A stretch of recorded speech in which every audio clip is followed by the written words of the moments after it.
So? I stuffed up. I think I've been leading you on.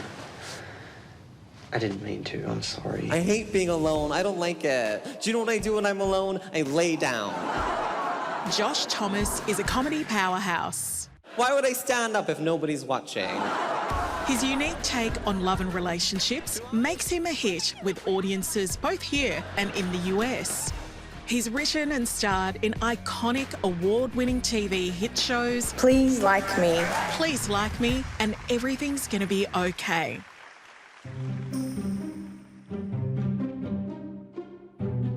We are talking about heartbreak. Can I say to you, Josh, I have heard that you should never date a writer because it will end up on screen. What are your thoughts on that?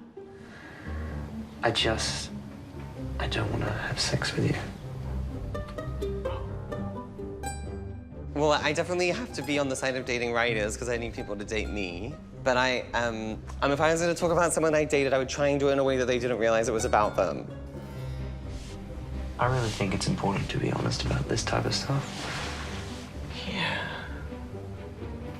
The bit that you want to tell is, look, I had this feeling in this moment, right? It's like I was dating this person, and I had this feeling where I couldn't connect with them because of this, but all this other stuff was great. So you keep that feeling. And that's what we would do in the writer's room. We'd tell the story. I'd say, oh my God, I had to break up with Jack because he stinks, and I loved him so much. He was being so funny, so cute, but I couldn't bear it anymore, and I broke up with him, and he's asking me why, and I couldn't tell him why. Okay. I'm sorry. And we'd tell that story, and in the writer's room, we'd say, that's great, let's use that. And then we'd change the name, and we'd make it happen in England, and we'd make Jack a zookeeper.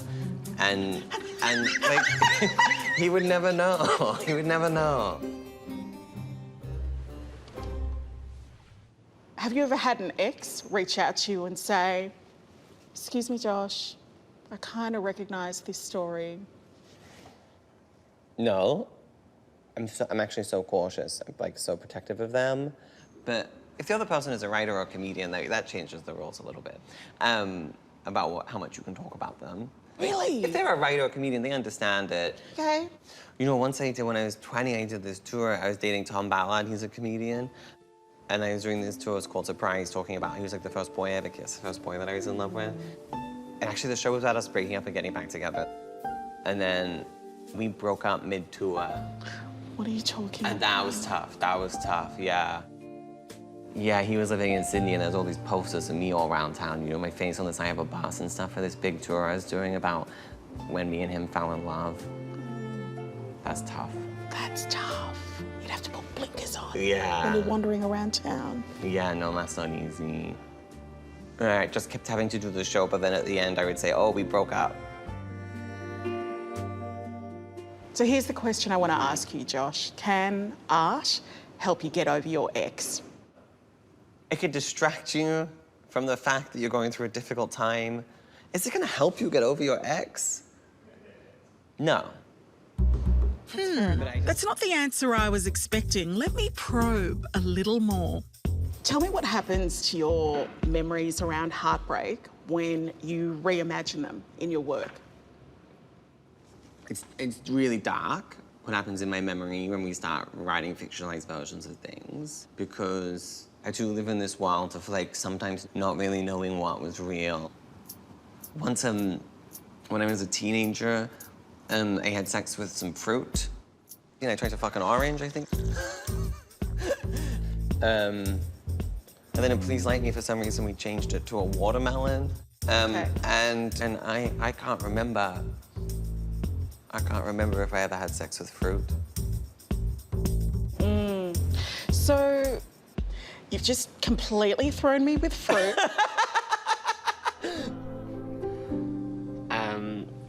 So this is one of the hardest conversations you're gonna have in your life. Are you ready?